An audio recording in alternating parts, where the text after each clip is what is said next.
नमस्कार दोस्तों, मैं विवेक श्रीवास्तव। आज मैं यूपी बोर्ड क्लास 12th के अकाउंटिंग फॉर डेप्रिसिएशन ह्रास के लेखांकन के बारे में बताऊंगा। ह्रास का अर्थ किसी भी स्थायी संपत्ति के उपयोग से उसके जीवन काल में आने वाली कमी को ह्रास कहते हैं।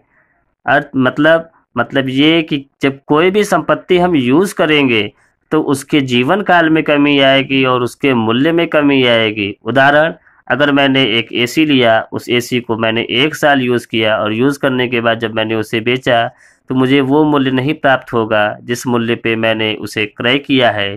क्यों नहीं मिलेगा? क्योंकि यहाँ पे ह्रास का नियम लागू हो रहा है। मशीन को, उस एसी को यूज़ किया गया है और यूज़ करने से उसके जीवन काल में कमी आई, उसके बाजार मूल्य में कमी आई। यहाँ पे कुछ उदाहरण लिए गए। उदाहरण के तौर पे जैसे प्लांट है, मशीनरी है, फर्नीचर है। परिभाषाओं पे गौर करें तो कार्टर के अनुसार कार्टर ने बताया है कि एक संपत्ति के मूल्य में किसी भी कारण से होने वाली शनय और स्थायी कमी को ह्रास कहा जाता है।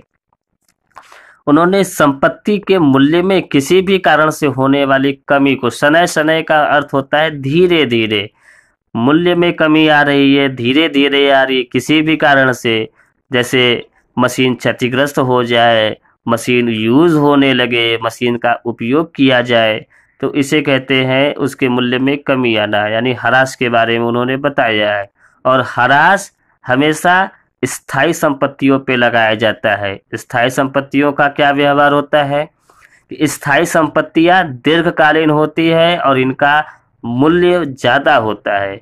जैसे दैनिक जागरण, आप लोग नाम सुने होंगे, न्यूज़पेपर है। इन्होंने एक प्रिंटिंग मशीन खरीदी जिसकी कीमत 10 करोड़ रुपए है और इसका जीवन काल 20 वर्ष है।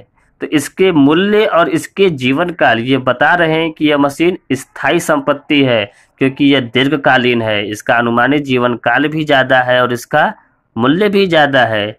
आगे देखते हैं विलियम्स के अनुसार। विलियम्स ने क्या कहा है?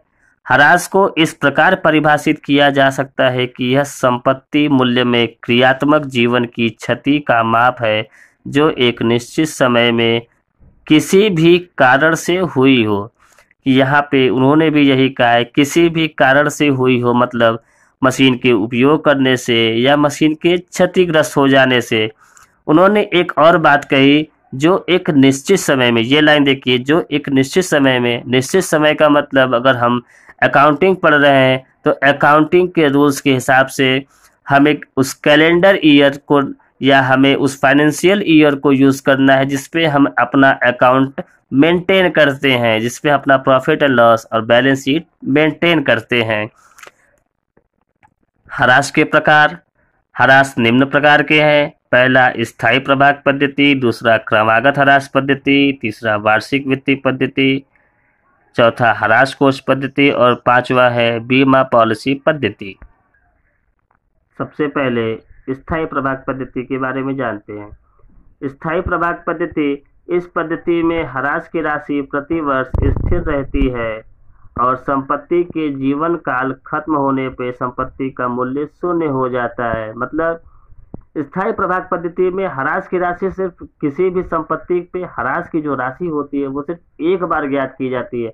अगर मैंने किसी संपत्ति का ह्रास 1 वर्ष का ज्ञात कर लिया, वो प्रति वर्ष के लिए स्थिर हो जाएगी, इसीलिए इसे स्थायी प्रभाग पद्धति या सरल रेखा पद्धति भी कहते हैं। इस विधि में ह्रास 2 प्रकार से ज्ञात किया जाता है।